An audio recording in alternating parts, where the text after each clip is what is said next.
A que abramos la Biblia, vamos a ir a la palabra de Dios.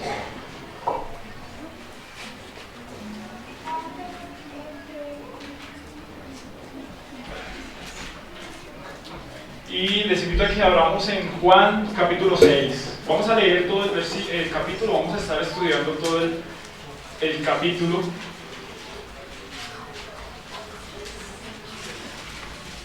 Y por temas de tiempo voy a leer el capítulo a favor de ustedes. Espero ustedes me puedan seguir. Bueno,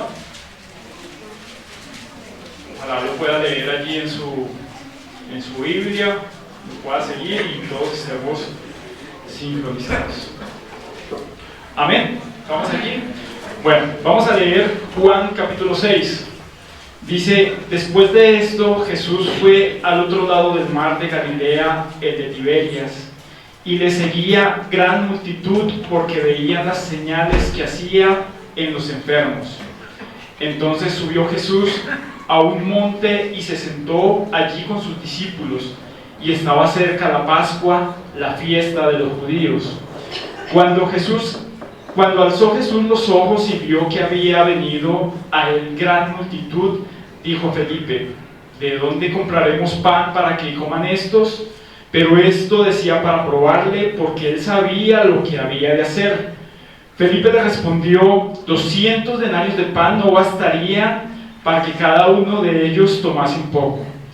Uno de sus discípulos, Andrés, hermano de Simón Pedro, le dijo: aquí hay un muchacho que tiene 5 panes de cebada y 2 panecillos, mas ¿qué es esto para tantos? Entonces Jesús dijo: haced recostar la gente. Y había mucha hierba en aquel lugar, y se recostaron como el número de 5,000 varones. Y tomó Jesús aquellos panes, y habiendo dado gracia, los repartió entre los discípulos, y los discípulos entre los que estaban recostados, asimismo de los peces, cuanto querían. Y cuando se hubieron saciado, dijo a sus discípulos: recoged los pedazos que sobraron, para que no se pierda nada. Recogieron pues y llenaron 12 cestas de pedazos que de los 5 panes de cebada sobraron a los que habían comido. Aquellos hombres entonces, viendo la señal que Jesús había hecho, dijeron: este verdaderamente es el profeta que había de venir al mundo. Pero entendiendo Jesús que iban a venir para apoderarse de él y hacerle rey, volvió a retirarse al monte él solo. Al anochecer descendieron sus discípulos al mar, y entrando en una barca iban cruzando el mar hacia Capernaum. Estaba ya oscuro y Jesús no había venido a ellos, y se levantaba el mar con un gran viento que soplaba. Cuando habían remado como 25 o 30 estadios, vinieron a Jesús que andaba sobre el mar y se acercaba a la barca, y tuvieron miedo. Mas él les dijo: yo soy, no temáis. Ellos entonces con gusto le recibieron en la barca, la cual llegó enseguida a tierra donde iban. Al día siguiente, la gente que estaba al otro lado del mar vio que había habido allí más que una sola barca, y que Jesús no había entrado en ella con sus discípulos, sino que estos se habían ido solos. Pero otras barcas habían arribado de Tiberias junto al lugar donde habían comido el pan después de haber dado gracias al Señor. Cuando vio pues la gente que Jesús no estaba allí ni sus discípulos, entraron en las barcas y fueron a Capernaum buscando a Jesús. Y hallándole al otro lado del mar le dijeron: Rabí, ¿cuándo llegaste acá? Respondió Jesús y les dijo: de cierto os digo que me buscáis, no porque habéis visto las señales, sino porque comisteis el pan y os saciasteis. Trabajad no por la comida que perece, sino por la comida que a vida eterna permanece, la cual el Hijo del Hombre os dará, porque a este señaló Dios el Padre. Entonces le dijeron: ¿qué debemos hacer para poner en práctica las obras de Dios? Respondió Jesús y les dijo: esta es la obra de Dios, que creáis en el que Él ha enviado. Le dijeron entonces: ¿qué señal pues haces tú para que veamos y te creamos? ¿Qué obra haces? Nuestros padres comieron el maná en el desierto, como está escrito: pan del cielo les dio a comer. Y Jesús les dijo: de cierto os digo que no os dio Moisés el pan del cielo, mas mi Padre os da el verdadero pan del cielo. Porque el pan de Dios es aquel que descendió del cielo y da vida al mundo. Le dijeron: Señor, danos siempre este pan. Jesús les dijo: yo soy el pan de vida, el que a mí viene nunca tendrá hambre, y el que en mí cree no tendrá sed jamás. Mas os he dicho que aunque me habéis visto, no creéis. Todo lo que el Padre me da vendrá a mí, y al que a mí viene no le echo fuera, porque he descendido del cielo, no para hacer mi voluntad, sino la voluntad del que me envió. Y esta es la voluntad del Padre, el que me envió, que de todo lo que me diere no pierda yo nada, sino que lo resucite en el día postrero. Y esta es la voluntad del que me ha enviado, que todo aquel que ve al Hijo y cree en Él tenga vida eterna, y yo lo resucitaré en el día postrero. Murmuraban entonces de él los judíos, porque había dicho: yo soy el pan que descendió del cielo. Y decían: ¿no es este Jesús, el hijo de José, cuyo padre y madre nosotros conocemos? ¿Cómo pues dice este: del cielo he descendido? Jesús respondió y les dijo: no murmuréis entre vosotros. Ninguno puede venir a mí si el Padre que me envió no le trajere, y yo le resucitaré en el día postrero. Escrito está en los profetas: y serán todos enseñados por Dios. Así que todo aquel que oyó al Padre y aprendió de él, viene a mí. No que alguno haya visto al Padre, sino aquel que vino de Dios, este ha visto al Padre. De cierto os digo, el que cree en mí tiene vida eterna. Yo soy el pan de vida. Vuestros padres comieron el maná en el desierto y murieron. Este es el pan que desciende del cielo, para que el que de él come no muera. Yo soy el pan vivo que descendió del cielo. Si alguno comiere de este pan, vivirá para siempre. Y el pan que yo daré es mi carne, el cual yo daré por la vida del mundo. Entonces los judíos contendían entre sí diciendo: ¿cómo puede éste darnos a comer su carne? Jesús le dijo: de cierto os digo, si no coméis la carne del Hijo del Hombre y bebéis su sangre, no tenéis vida en vosotros. El que come mi carne y bebe mi sangre tiene vida eterna, y yo le resucitaré en el día postrero. Porque mi carne es verdadera comida y mi sangre es verdadera bebida. El que come mi carne y bebe mi sangre, en mí permanece y yo en él. Como me envió el Padre viviente y yo vivo por el Padre, asimismo el que me come, él también vivirá por mí. Este es el pan que descendió del cielo, no como vuestros padres comieron el maná y murieron. El que come de este pan vivirá eternamente. Estas cosas dijo en la sinagoga, enseñando en Capernaum.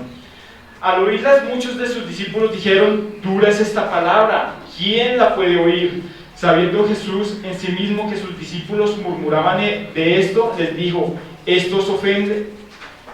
Pues, ¿qué si viereis al Hijo del Hombre subir a donde estaba primero? El Espíritu es el que da vida, la carne para nada aprovecha. Las palabras que os he hablado son espíritu y son vida. Pero hay algunos de vosotros que no creen, porque Jesús sabía desde el principio quiénes eran los que no creían y quién le había de entregar.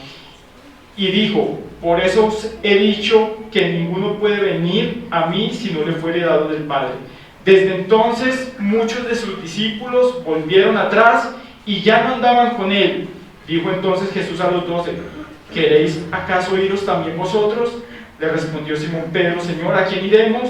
Tú tienes palabra de vida eterna, y nosotros hemos creído y conocemos que tú eres el Cristo, el Hijo del Dios viviente. Jesús les respondió: ¿no os he escogido yo a vosotros los 12 y uno de vosotros es diablo? Y hablaba de Judas Iscariote, hijo de Simón, porque este era el que le iba a entregar y era uno de los 12.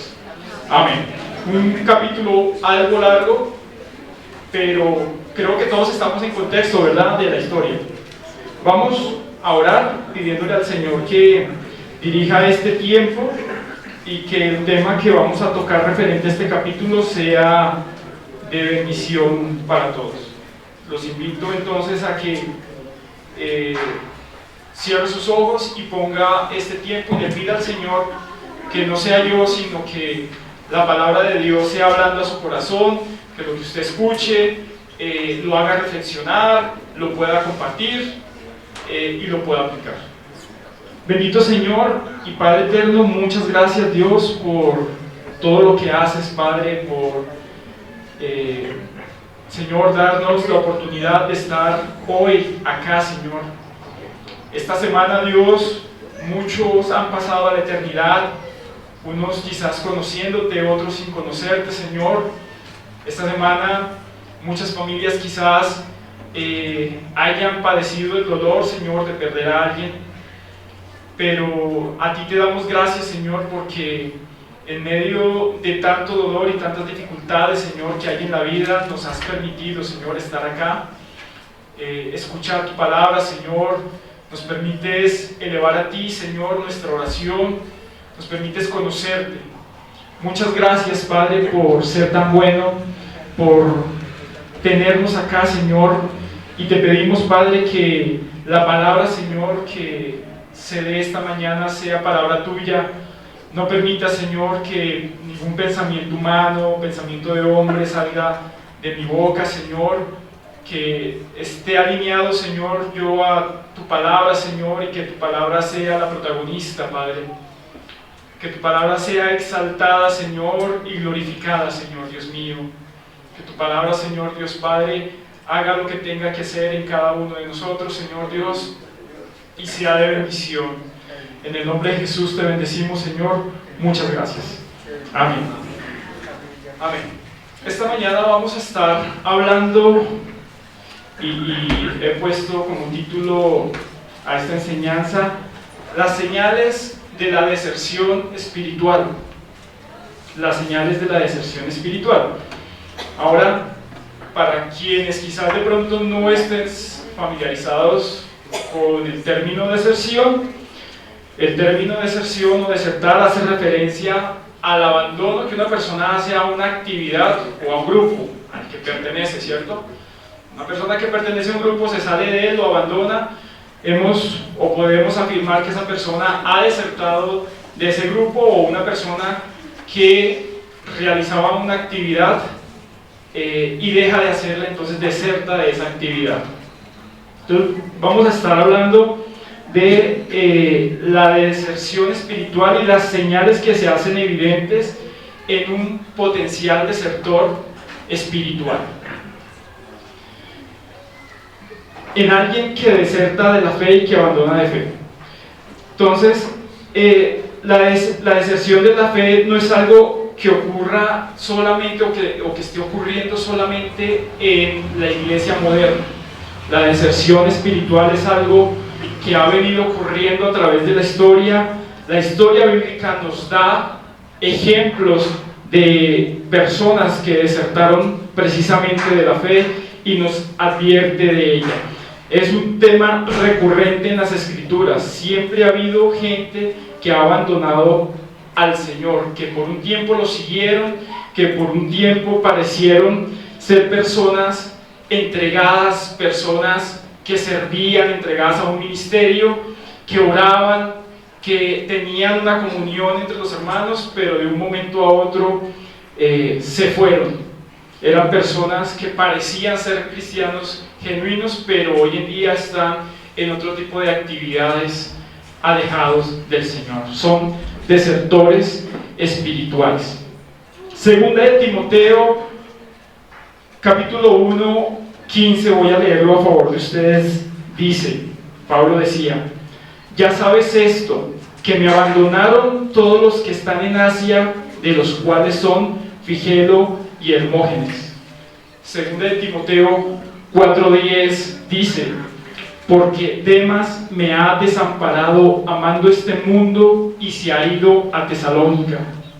Segunda de Timoteo, ahí mismo 4:16 dice: en mi primera defensa ninguno estuvo a mi lado, sino que todos me desampararon, no les he tomado en cuenta. Entonces Pablo conocía la experiencia de ser abandonado y conocía la experiencia de esa gente que decía ser seguidor de Cristo y que en algún momento estaban involucrados en el ministerio, pero terminaron abandonando ese ministerio y abandonándolo a él. Ese abandono que sufrió Pablo, sin dudas, y lo vemos en las Escrituras, le generó mucho dolor, pero en medio de ese dolor, de ese abandono, Pablo, vemos, se aferró al Señor.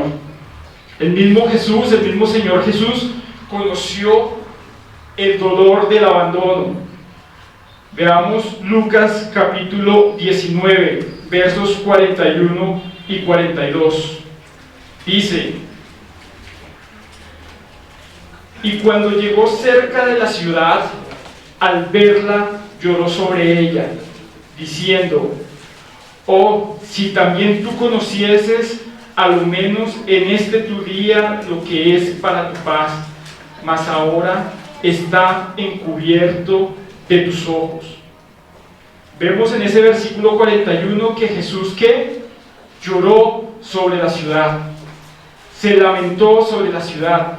Y uno quizás leyendo por encima, uno no podía de pronto en principio entender por qué el lamento, por qué la tristeza y el lloro de Jesús sobre Jerusalén, si vemos que unos versículos atrás estaba entrando a Jerusalén y toda la gente lo estaba recibiendo con palmas, con palmeras, estaban gritando Hosana al Rey, al que viene en el nombre de Hosana, al que viene en el nombre del Señor. Entonces vemos que una multitud lo está clamando y después él está llorando, lamentándose. Si yo quizás hubiese sido discípulo de Jesús en ese momento, le digo: pero Señor, ¿por qué te lamentas? ¿Por qué lloras? Si la gente antes te aclama, la gente te quiere, ¿por qué lloras? ¿Por qué haces este lamento sobre Jerusalén? Pero el Señor, que conoce todos los corazones, conocía la verdadera superficialidad que caracterizaba el corazón de las personas que estaban en ese momento. Y muy probablemente muchos de los que se encontraban allí aclamando en ese momento Hosana, que estaban poniendo palmeras, días después estaban aclamando también su crucifixión. Esos son desertores.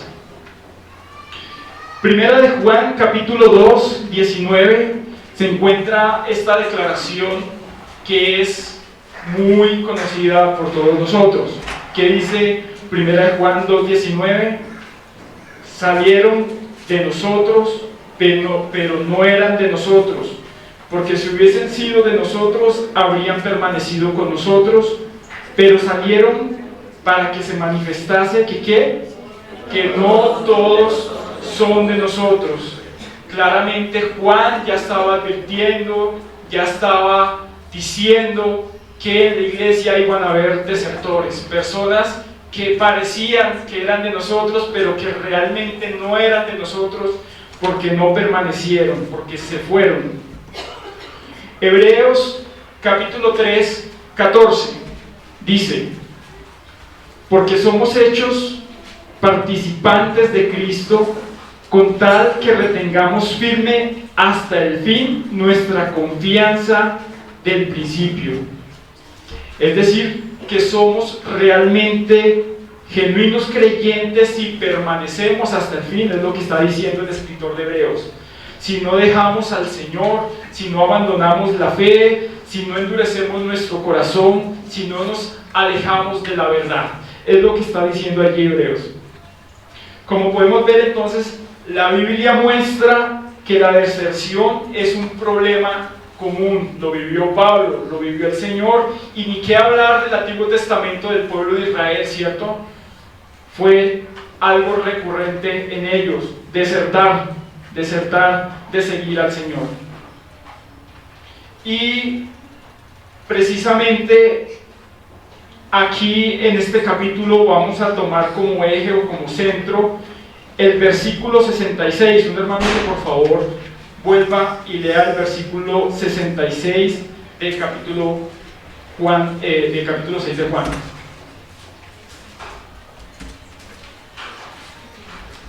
Entonces muchos de sus discípulos volvieron atrás y ya no andaban con él. Vamos a tomar este versículo como patrón para el entendimiento de todo el capítulo 6.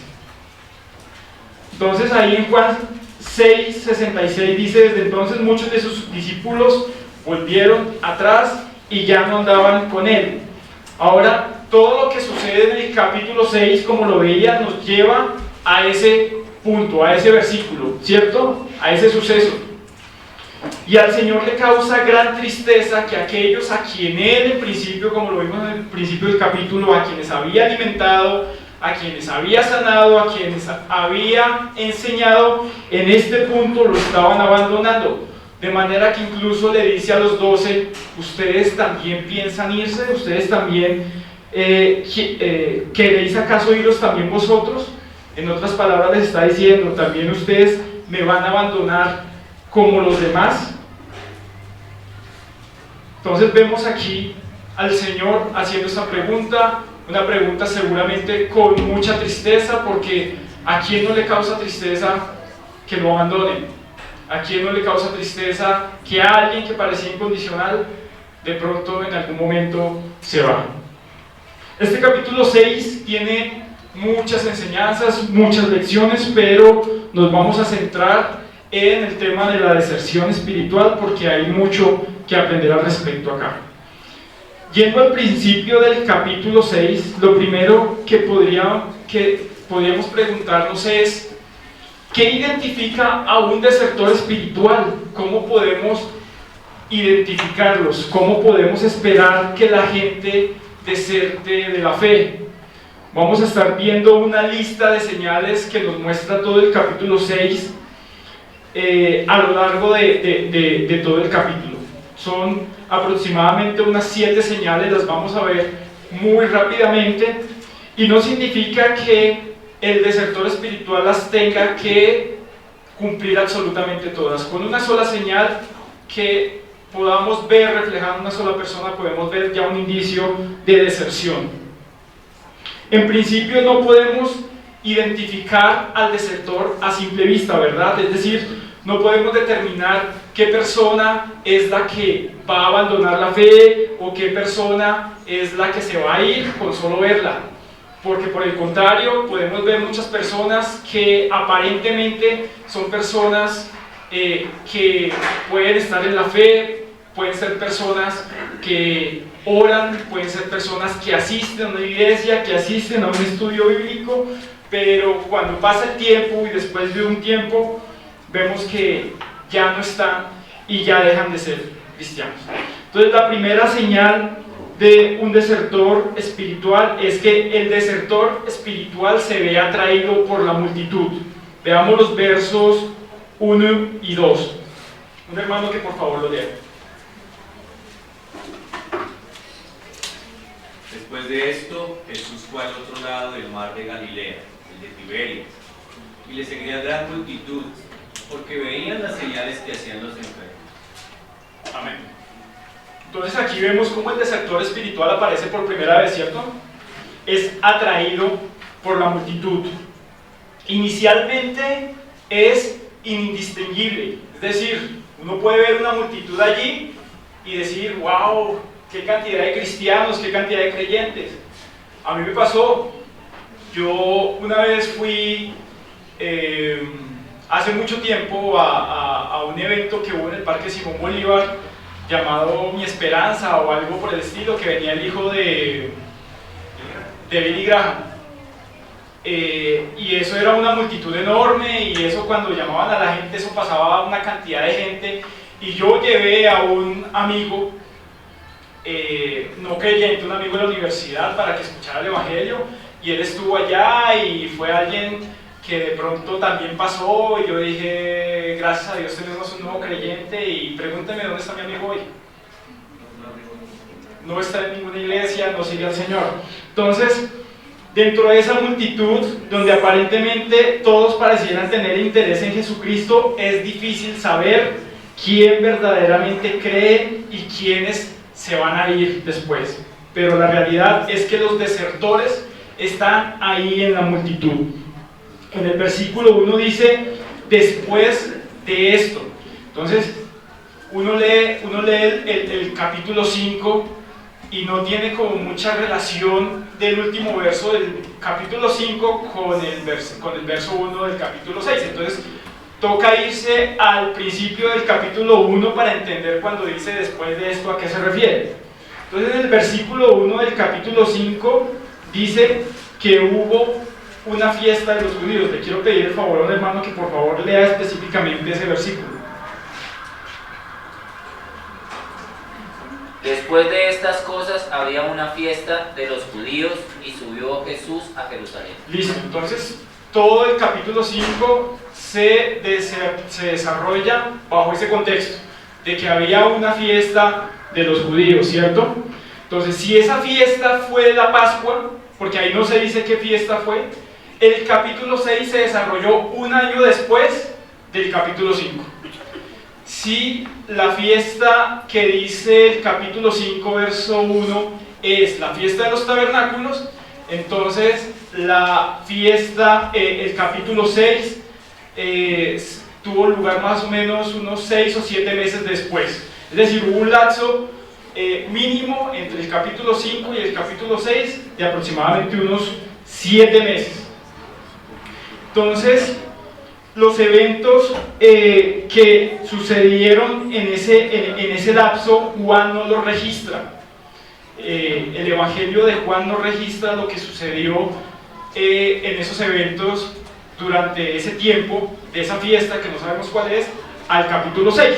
Cosa que sí vemos en los evangelios sinópticos, en lo que es Mateo, Marcos y Lucas.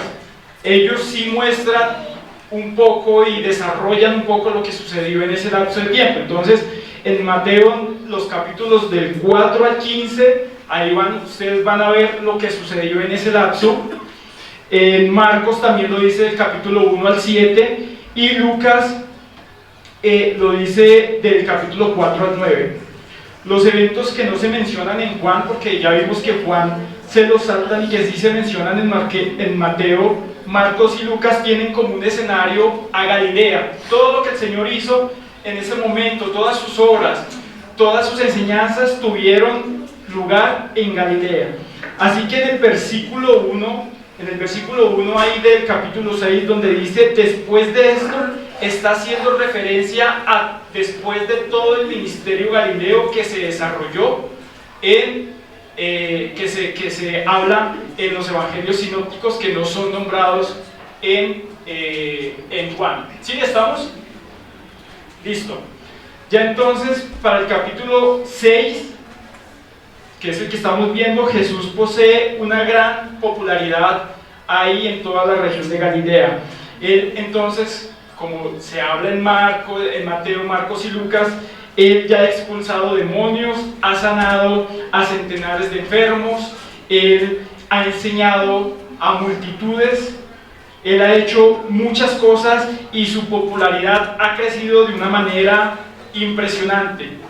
Es una popularidad que hace que lo acompañe una multitud enorme, y lo vemos ahí precisamente a principios del capítulo 6.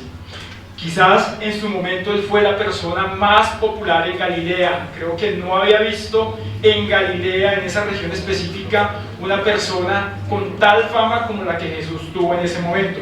Ahora, Jesús en este punto, capítulo 6, verso 1, es muy popular. Él es muy popular, es muy conocido. Y es que siempre es peligroso cuando Jesús se vuelve popular. Siempre es peligroso cuando el cristianismo se vuelve popular, cuando se pone de moda, cuando se siente bien ser cristiano, cuando de alguna manera podemos decir está la moda, por usar un término ahí coloquial. Cuando está la moda ser cristiano, cuando Jesús es popular, siempre existe el peligro de atraer a los superficiales, a los que van con la multitud. El falso discípulo que en últimas va a desertar, inicialmente puede verse atraído por la multitud porque él quiere ser parte de lo que es popular. Y es que para algunos el cristianismo puede verse popular, o puede ser popular, y el desertor lo puede ver atractivo en principio. Cosas tan atractivas como la música, los grupos juveniles, las personas, las actividades pueden hacer atractivos y pueden hacer popular el cristianismo, ¿cierto? Y es lo que muchas iglesias hoy en día utilizan como método o como estrategia para atraer muchos a la iglesia, hacer actividades, hacer cosas, traer multitudes. Y eso es lo que vemos en iglesias hoy en día, iglesias grandes, megaiglesias, atrayendo grandes grupos, grandes multitudes de personas hacia estos cultos. Entonces es peligroso este tipo de cosas porque en este tipo de actividades el superficial se ve atraído porque quiere ser parte de lo que es popular, ¿cierto? Listo, entonces como primer punto tenemos eso, el desertor espiritual se ve atraído por la multitud. Ahora, como segundo punto, el desertor espiritual, al desertor espiritual le encanta lo sobrenatural. El capítulo 2, el versículo 2 nos muestra otra señal que identifica al desertor, ¿cierto? Ahí que dice el versículo 2 y dice, y le seguía una gran multitud, ¿por qué? Porque veía las señales que hacía en los enfermos. Entonces, había personas que estaban allí no por escuchar el mensaje, no por atender al mensaje, sino porque querían ver qué era lo que hacía Jesús, tenían esa sed de cosas sobrenaturales, de ver cosas que salieran de lo común. Vemos aquí entonces en el versículo 2 cuál era la motivación de algunos para estar con el Señor, para hacerse seguidores. No era su mensaje, no era la enseñanza, que entre otras cosas vemos que el Señor les enseñó y no fue suficiente la enseñanza de Jesús para que en el versículo 66 ellos finalmente lo abandonaran. Vemos aquí entonces gente dentro de la multitud a la espera de que algo sobrenatural pasara, de que sucediera una señal. Sin embargo, hay un contraste ahí en el versículo 3. En el versículo 3, un hermano que por favor lo lea. Entonces subió Jesús a un monte y se sentó allí con sus discípulos. Entonces había una gran multitud, pero Jesús saca un momento y se va aparte, se sienta en un monte con sus discípulos. No sabemos, pues aquí no dice exactamente qué discípulos eran, o si eran los 12, no dice exactamente que eran los 12, pero dice eran sus discípulos. Entonces, a pesar de que no se dice explícitamente, podríamos suponer que son los 12, ¿sí? Lo que sí podemos ver es que con algunos de los discípulos el Señor tuvo un tiempo de comunión especial que los diferenciaba pues de toda la demás multitud, ya que vemos que el Señor se retira a un monte y allí se sienta con ellos. Seguramente eso fue un tiempo de comunión con esos discípulos, porque Jesús se sienta, sus discípulos se sientan, están con ellos, y seguramente fue un tiempo donde pudieron hablar, pudieron conversar, pudieron compartir, pudieron experimentar el amor del Señor, pudieron tal vez compartir sus cargas. Y todo cambia a partir del verso 4. Dice que, un hermano que por favor lea el verso 4. Y estaba cerca la Pascua, la fiesta de los judíos. Y estaba cerca la Pascua, la fiesta de los judíos.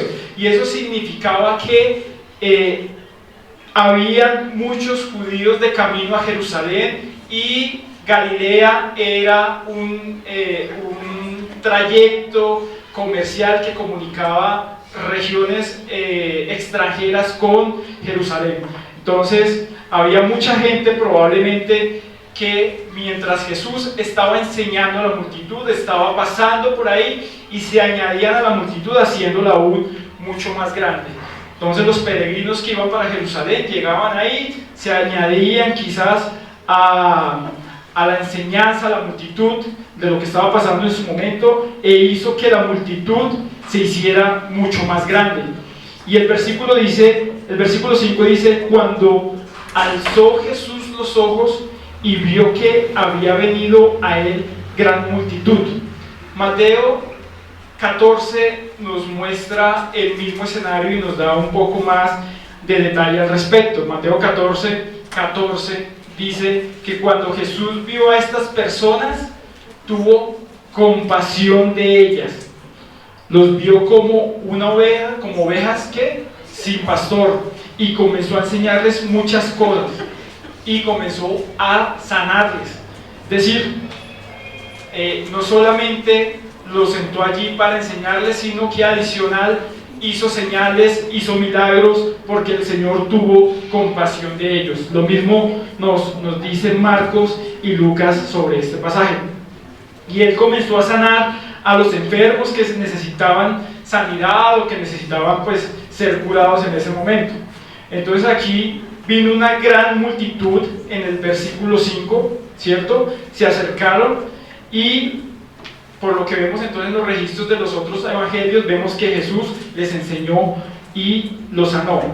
Cuando llega la tarde, los discípulos le dicen a Jesús que despida a la multitud para que vayan a comer algo, porque ellos pues no tenían los recursos para alimentar a esa multitud tan grande. Si lo vemos desde la perspectiva de Mateo, dice Mateo 14:15, dice: cuando anochecía, se acercaron a él sus discípulos diciendo: el lugar es desierto y la hora ya pasada. Despide a la multitud para que vayan por las aldeas y compren de comer. Entonces, vemos que aquí los discípulos, los 12 probablemente, le dan la sugerencia al Señor de que despida a la gente, de que ya es tarde, de que los haga irse porque es que no tienen los recursos para darles de comer. Sin embargo, ahí en Juan capítulo 6, ahí en los versos 5 y 6, el Señor le pregunta a Felipe: ¿de dónde comprarán pan para que ellos coman? Pero el verso 6 nos dice que esto se lo dijo era ¿para qué? Para probarlo. ¿En qué sentido? Probar, ¿en qué sentido a Felipe? Para ver si Felipe compartía la misma compasión que el Señor compartía por las multitudes, ¿cierto? Para ver si Felipe creía que el poder de Cristo podía hacer algo para alimentar a las personas, para probar si él veía a Cristo como proveedor, para probar si Cristo era más grande que Moisés, porque Moisés fue alguien que fue utilizado por Dios para alimentar a toda una nación. Entonces esa fue la prueba que el Señor le puso a Felipe. Por eso le preguntó esto, a ver si él, digamos, podía responder de esta manera. Pero sabemos que Felipe, por el contrario, que pues reprobó esa prueba, él no la pasó. Entonces vemos la respuesta de Felipe. Él evidentemente reprobó la prueba. Él tenía sus ojos puestos en las limitaciones mismas, que las limitaciones mismas le hacían ver. Él dijo en Juan 6:7, Felipe respondió: 200 denarios de pan no bastarían para que cada uno de ellos tomase un poco. 200 denarios, un denario, entendamos, era el salario de un día, ¿cierto? Entonces está diciendo que aproximadamente 200 días de trabajo no alcanzarían pues para alimentar a toda la gente que estaba allí. Vemos también Andrés, también el hermano de Pedro, diciendo que solamente él es el que trae al Señor al muchacho, y le dice: solamente este muchacho encontramos que tiene 5 panes de cebada y 2 pececillos, más que es esto para tanto. Entonces vemos que Andrés también pues era una persona que no tenía la fe suficiente, es una persona pragmática, es decir, que él solamente dependía de lo que tenía a disposición. Él no veía que la posibilidad de que algo pudiera ocurrir. Él solamente toma como base lo que tiene a disposición, y es extraño en ellos porque ellos habían estado participando como tal de todo el ministerio en Galilea del Señor y habían visto todas las señales, y para este punto pareciera que su imaginación pues ya se les hubiese agotado, o que no pudieran ver que el Señor pudiera hacer algo más. Entonces el Señor procede, a pesar de la incredulidad de Felipe y la de Andrés, a tomar su debilidad y a edificar su fe, y a hacer un milagro el cual edifica la fe de ellos. Los milagros que el Señor realizó primordialmente tuvieron el objetivo de verificar o validar la fe de la gente que ya tenía fe, mas no para convencer a la gente que no la tenía. Era para fortalecer la fe de los que ya la tenían. En Juan 6, ahí el versículo 10 dice: entonces Jesús dijo: haced recostar la gente, y había mucha hierba en aquel lugar, y se recostaron como en número de 5,000 varones. Entonces el Señor había preparado de antemano esta situación, se había encargado de que el lugar fuera un lugar agradable, porque había ¿qué? Había hierba, la gente pudo recostarse, y por lo que nos dice el registro bíblico, dice que son aproximadamente unos 5,000 hombres, ¿cierto? Como es 5,000 varones. Entonces 5,000 varones puede representar también 5,000 mujeres, ¿cierto? Asumiendo que cada varón haya ido con su esposa, y podríamos imaginar que eran aproximadamente unos 10,000 niños, si estamos hablando de 2 niños por familia, ¿cierto? Entonces podríamos estar redondando un número aproximadamente de 20,000 personas en ese lugar. Y vemos que el Señor toma lo que hay disponible. Entonces, ¿qué es lo que hay disponible? Son 5 panes y 2 pececillos. Cuando habla de pececillos no están hablando de mojarras ni de salmones, está hablando de peces precisamente pequeñitos que los metían dentro de los panes, los utilizaban como una especie de sándwich y comían de allí. Entonces el Señor da las gracias y reparte a sus discípulos. Yo no sé matemáticamente cómo pudo haber sido esto de coger 5 panes y repartirlo entre 12. Si hubiesen sido 12 panes, yo digo, bueno, le dio a cada uno un pan, pero dice que fue de los 5 empezó a partir y a repartir. No sé realmente cómo pudo haber sido esto, pero lo que sí podemos ver y que nos debe generar gozo a nosotros como creyentes es que Jesús utiliza lo poco para hacer mucho, ¿cierto? Y que sus dádivas y sus regalos no dependen de la fe que nosotros tengamos en lo que Él puede hacer, no en la pobreza de nuestra fe, sino en las riquezas de su gracia. Amén. Y el Señor obra de esa manera. Si recibiéramos solamente lo que creemos que podemos recibir, yo creo que seríamos mendigos, seríamos pordioseros, porque no tenemos la fe suficiente para creer muchas veces en lo que el Señor puede proveer. Aún así, Él provee. Yendo al versículo 12 de ahí del capítulo 6, dice: y cuando se hubieron saciado, dijo a sus discípulos: recoged los pedazos que sobraron, para que no se pierda nada. Entonces, digamos que Galilea era una región, no una región rica, era más bien una región pobre, una región donde la gente trabajaba específicamente para comer, para alimentarse, ¿cierto? Entonces, a pesar de que hubo un milagro de que el pan surgió y se creó a partir de una porción pequeña, sobró bastante pan, ¿cierto? Dice que se recogieron 12 cestas y a pesar de que hubo abundancia de parte del Señor, no se desperdició nada. Todo se recogió y posiblemente era para que pudieran tener provisión para después sin que se desperdiciara nada.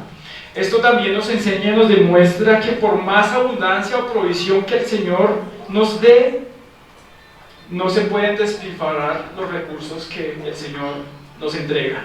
Por el contrario, debemos ser buenos administradores y debemos ser buenos precursores de esos recursos y saber distribuirlos en el tiempo. Pero lo que quiero que veamos aquí es que mientras que esto fue algo que edificó la fe de los apóstoles, de los discípulos que estaban allí, que no sabían qué iban a hacer o qué iba a pasar con toda esa gente, el Señor obró para edificar esa fe.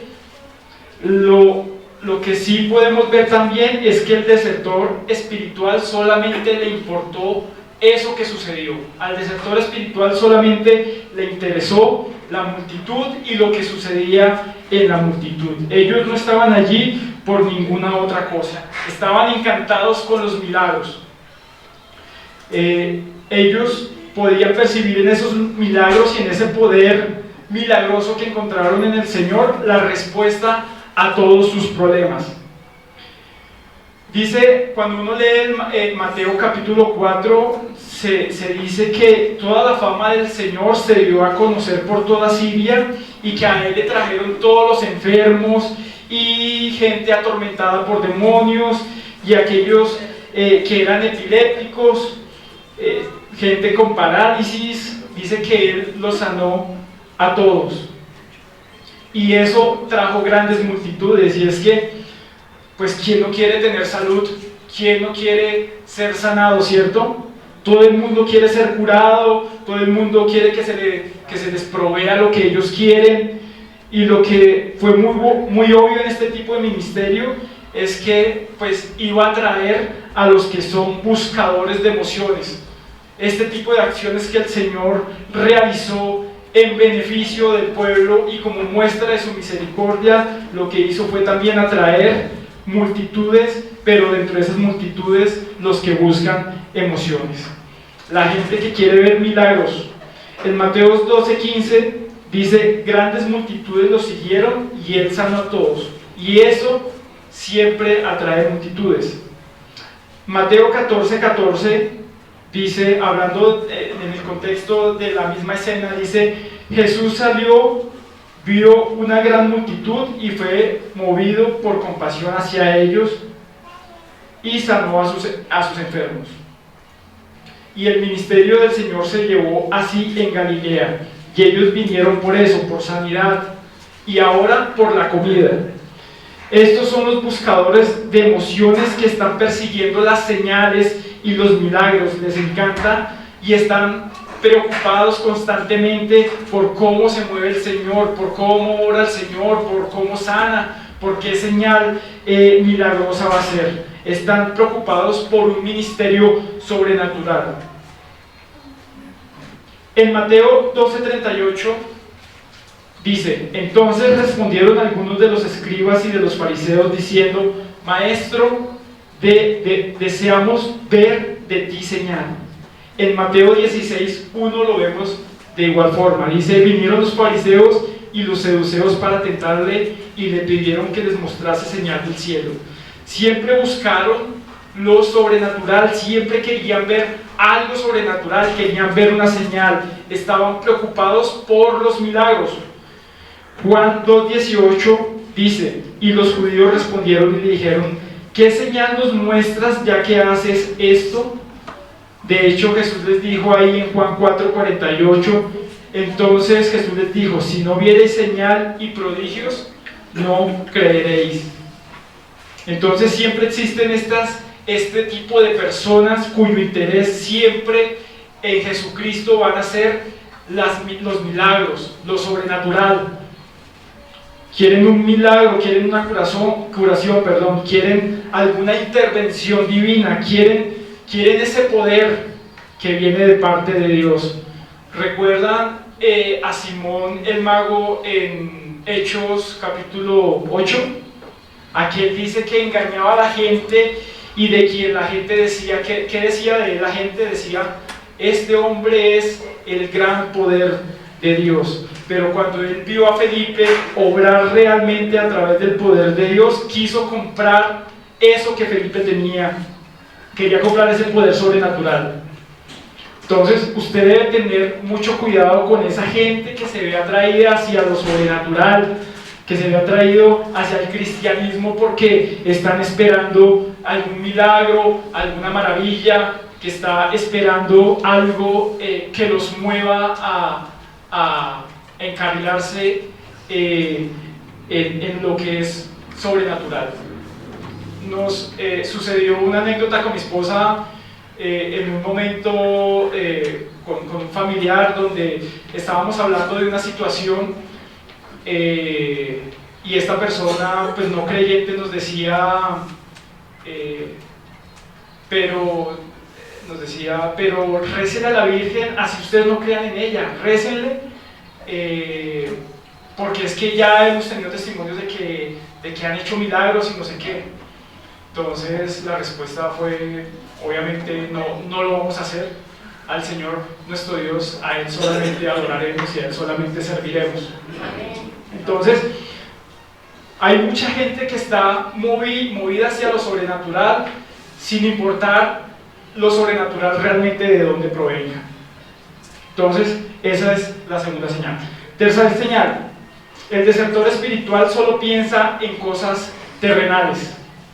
Su preocupación solo tiene que ver con cosas terrenales. Juan 6:14 dice: aquellos hombres entonces, viendo la señal que Jesús había hecho, dijeron: este verdaderamente es que el profeta que había de venir al mundo. Cuando están hablando y dice este es el profeta que había de venir al mundo, ese es un término técnico para referirse al Mesías que se había anunciado en Deuteronomio 18:15, que en Deuteronomio 18:15 dice, Moisés decía: profeta de en medio de ti, de tus hermanos, como yo te levantará Jehová tu Dios, a él oiréis. Y esto mismo se confirma en Hechos capítulo 3, en ese discurso de Pedro. Pedro hace referencia a estos versículos, hablando precisamente de que Jesús era ese profeta que iba a venir, que hacía alusión al Mesías. Vemos allí entonces que la multitud está reconociendo que Jesús es el Mesías, ¿cierto? Ellos están diciendo: este es el profeta que había de venir, verdaderamente este es el profeta. Eso es lo que ellos están afirmando. El que va a traer el reino de Israel es este hombre. Pero vean la respuesta que da el Señor en Juan 6:15. Pero entendiendo Jesús que iban a venir para apoderarse de él y hacerle rey, volvió a retirarse al monte solo. Uno diría, pero si lo querían hacer rey, ¿cierto? Lo querían hacer seguramente Señor, lo querían exaltar. Pero vemos que no es tan así. Ellos no vinieron a él o no iban a ir al Señor para postrarse o adorarlo y arrepentirse de sus pecados. Ellos querían hacerlo rey, pero por una sola razón: porque habían obtenido ¿qué? Comida gratis. Eso era lo que ellos querían. No pensaban en Jesús como el Mesías de Dios, como el rey ungido del Señor, a quien debían doblar sus rodillas en adoración y alabanza. Lo único que tenían en mente ellos era un reino terrenal. Lo único que podían pensar era en quitarse el yugo romano y en obtener alimento gratis. Eso es todo. Ya no hay que trabajar más, pensaron ellos cuando sucedió esto. Ya no hay que trabajar más bajo el sol, ya no hay que trabajar más en los campos, ya no hay que aplastar uvas, ya no hay que matar animales, ya no hay que cultivar, no tenemos que estar trillando el trigo ni la harina. No hay nada más que hacer, porque aquí ya lo tenemos todo solucionado. Todos, seguramente pensaron ellos, nos podemos sentar bajo un árbol y esperar simplemente a que venga el alimento. Esa era su preocupación por su propia liberación, por sus propias necesidades, por tener provisión de alimento gratis. Él era el profeta libertador. Ellos creyeron eso, pero lo creyeron de una manera errada. Creían que simplemente iban a obtener alimento. Y sí, creyeron que era el profeta, pero ¿dónde estaba el respeto precisamente por el Mesías? Se querían apoderar de él. Dice que lo iban a tomar para hacerlo rey. Lo iban a hacer rey, como quien dice, a las malas, ¿cierto? Lo iban a hacer rey a las malas. Entonces, y una vez lo hicieron rey, iban a hacer que él hiciera todo lo que ellos quisieran hacer. Y esto es tan común hoy en día, esas personas que creen que Jesucristo es alguien que hace lo que usted le demanda, lo que usted quiere que haga. Y siempre tiene que ver con cosas terrenales.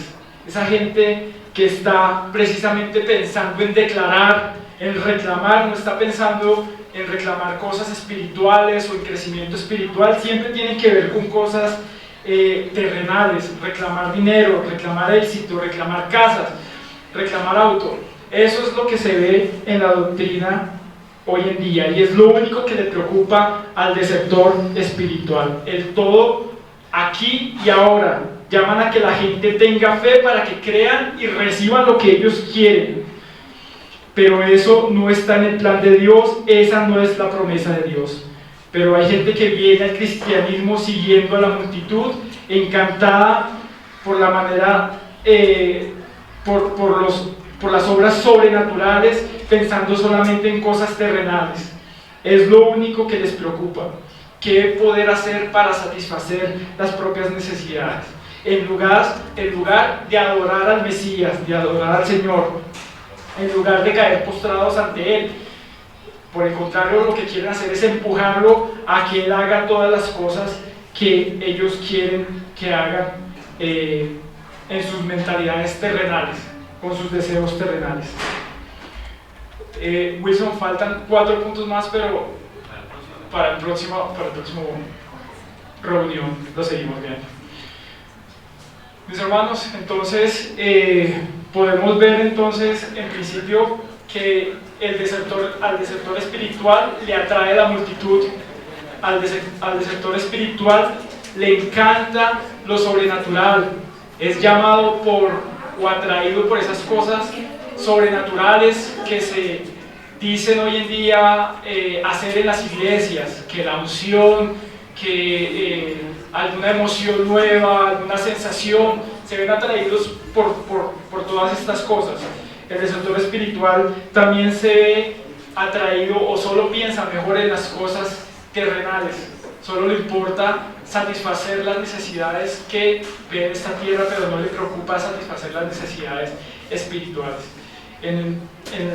La próxima vez que tenga la oportunidad, vamos a ver que el desertor espiritual no tiene deseo de adorar realmente al Señor, que busca únicamente ganancias personales, que hace demandas de Dios y que no busca una relación personal con Dios. Amén. Vamos a orar entonces para quedar despedidos. Señor Dios, muchas gracias, Padre, por tu palabra, Señor. Te pedimos, Señor, que fortalezcas nuestra fe, Señor, que nos hagas firmes en la fe, que podamos ser, Señor, personas que siguen, Señor, te siguen de manera incondicional, que podamos ser ejemplos, Señor, de perseverancia. Ayúdanos, Señor Dios Padre, para motivar, Señor Dios, a todos los creyentes, Señor, a que perseveren, Señor. Señor, que aquellos que quizás, Padre Santo, se vean atraídos por cosas que sabemos, Señor, que en algún momento los harán desertar de la fe, pueda haber, Señor, una corrección, Señor, y puedan entender tu palabra. Te lo pedimos en el nombre de Jesús, Señor. Ayúdanos a entender tu palabra, Señor Dios, a entender estas señales, Padre Santo, y aplicar los respectivos correctivos, Señor, a los que haya lugar, Señor, en tu iglesia, Padre, en nuestras familias, Señor Dios, o con nuestros conocidos, Padre. En el nombre de Jesús, Señor, te damos muchas gracias. Amén. Amén.